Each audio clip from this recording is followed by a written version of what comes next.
Hello everyone. In the previous video, I have discussed about the experiment that was conducted by Oswald Avery, Colin MacLeod and Maclean McCarthy to confirm whether as to what was the transforming principle in Griffith experiment.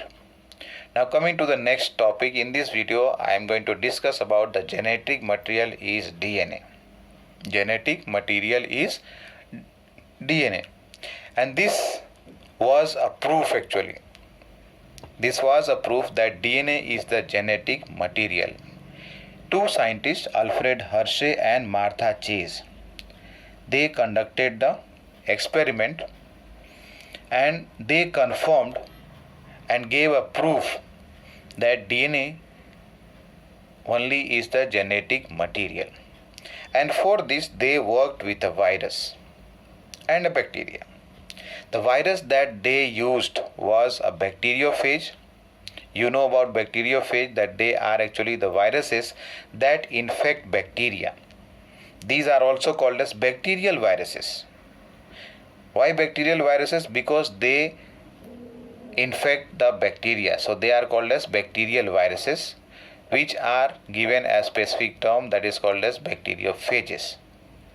And here the bacteriophage that they used was T2 phage, that is phage T2, which has DNA as its genetic material. You know about the virus that it has only two parts. One is the core, that is the DNA or RNA, and on the outer side it is having a cover or coating of protein. So what they used was T2 phage, that is the bacteriophage having DNA as genetic material. Now this bacteriophage was infected to E. coli bacteria. Means what over here I said in the beginning that they used a bacteriophage and a bacteria. Bacteriophage because it can infect the bacteria, and bacteria in which this virus is going to enter. Now they use this T2 to infect the E. coli bacteria, and then they studied as to what was the structure that passed from the virus into the bacterial cell, whether the protein entered or the DNA entered. That was the main aim of Alfred Hershey and Martha Chase, so that it can be confirmed as to what was the genetic material here, whether DNA is acting as a genetic material or the protein is working as genetic material. Let us see first of all the life cycle of a bacteriophage, that is the bacterial virus. This is a figure of T2 bacteriophage where it is having a head, a neck, small head, neck, and then the sheath over here. And at the end, at the lower end over here, tail fibers are there. And what happens, how it is going to inject the DNA into the bacterial cell. When this is going to be pressed downward, what will happen? The DNA which is present inside this head, which is covered by a protein, enters into the bacterial cell from here. You can see over here in the next figure. Now what happens, how the life cycle. So when these bacteria, that is bacteriophage, that is T2 phage, get first of all attached to the surface of E. coli bacteria, and then what happens, the DNA is injected into the E. coli bacterial cell and other parts are left outside, that is the protein coat is left outside only, it does not enter inside. After entering this DNA, it takes over the machinery, synthetic machinery of the host cell, that is the bacteria over here, and as a result of that it directs the synthesis of the DNA and the protein that it needs for its own synthesis. Means the protein that is required to be made for the protein coat of the virus, and the DNA, that is the genetic material for the virus. And then these substances are synthesized by the bacterial cell in this case, and then the viruses assemble, and then the lysis of the cell, that is the bacterial cell, take place, releasing the bacteriophages. Means what over here? The bacteriophage breaks up, means its membrane is going to burst and it releases the viruses, that is the bacteriophage over here. That is life cycle I have discussed. This is not actually a part of the topic here. Now coming to experiment of Hershey-Chase.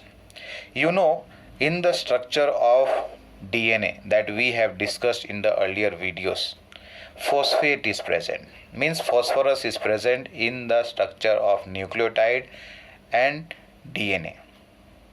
Even it is present in RNA, but here DNA was used, DNA virus is used, so that's why I'm going to talk only about DNA here, because T2 virus has, or bacteriophage T2 has DNA as genetic material. And you know about protein. Proteins are made up of units called as amino acid, and amino acids have sulfur in that. So what he did, he grew some viruses on two different medium containing, one containing radioactive phosphorus and the other containing radioactive sulfur. Once again, what they did, they grew viruses on two different medium, one containing radioactive phosphorus that will be incorporated into the nucleic acid, that is the DNA here, and they used the other medium in which what was placed, radioactive sulfur was added, and this radioactive sulfur will be incorporated into the protein part. So this sulfur will be present in the coat, protein coat, and phosphorus is going to be added into the DNA of the virus. Now in this figure, if you see what is the color scheme over here, the inner part over here is the DNA, and the outer part, that is the covering or the coat, that is made up of protein. So here what happens, phosphorus get added here in the DNA and sulfur get added onto the protein part. Now after the viruses were grown in the medium containing these two, phosphorus and sulfur, radioactive sulfur and radioactive phosphorus, what happened, these bacteriophages were allowed to infect the E. coli bacteria. These bacteriophages were allowed to infect the E. coli bacteria, where what is going to happen, the DNA is going to enter into the bacterial cell and the protein is going to be outside bacterial cell. And after that, the work that was done by these two persons, Hershey and Chase, is over here given in the figure. Let us see in the figure here, that is bacteriophage. One of them is having radioactive level sulfur, that is S35, which is present in the protein capsule, and the other one is having radioactive phosphorus, that is P32, which is radio level, you can say radio level DNA is there. Both of them are separately infected.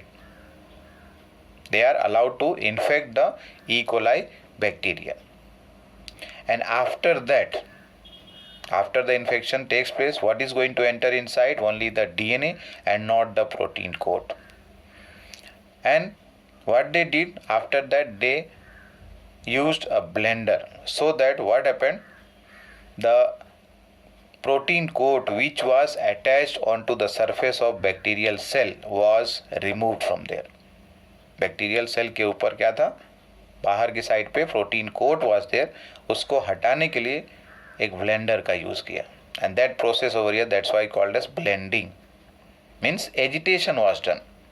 What happened? You check here, the viral coats which were left on the surface of the bacterial cell were removed from the bacteria by agitating them in a blender, and that's why the process over here is blending.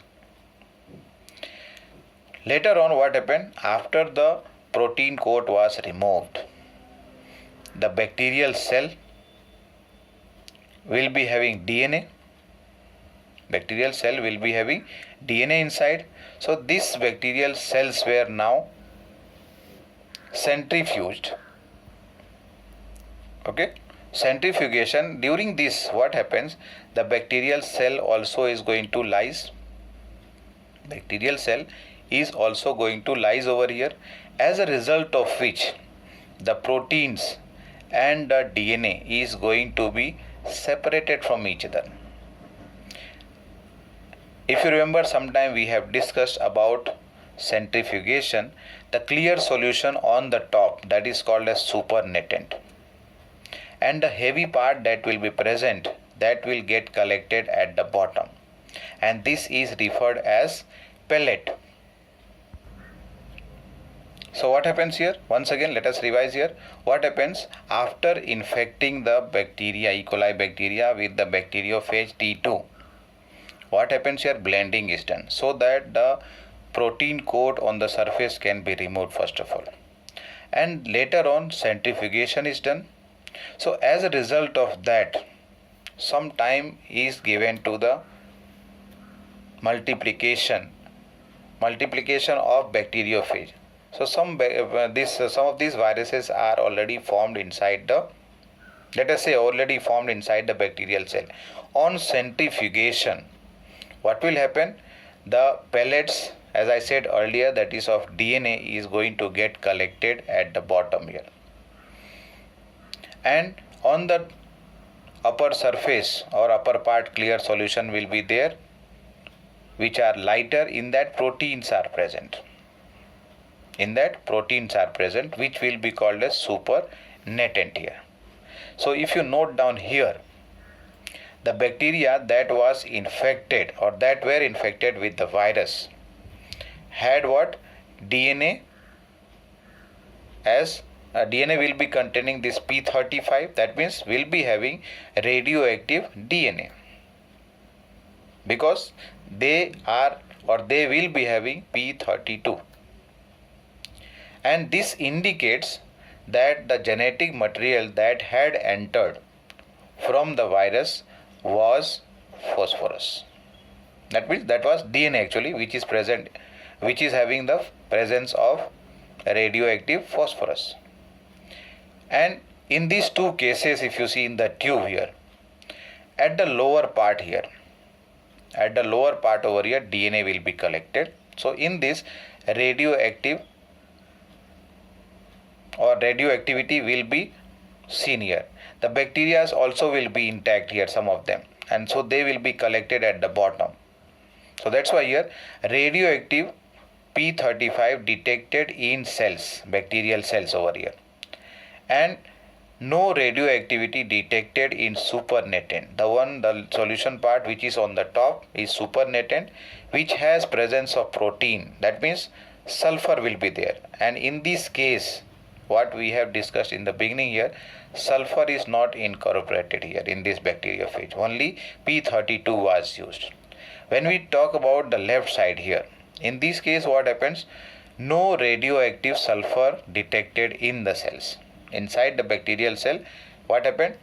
Radioactive sulfur was not detected, but radioactive sulfur S35 was detected only in the top part, that is the supernatant part over here.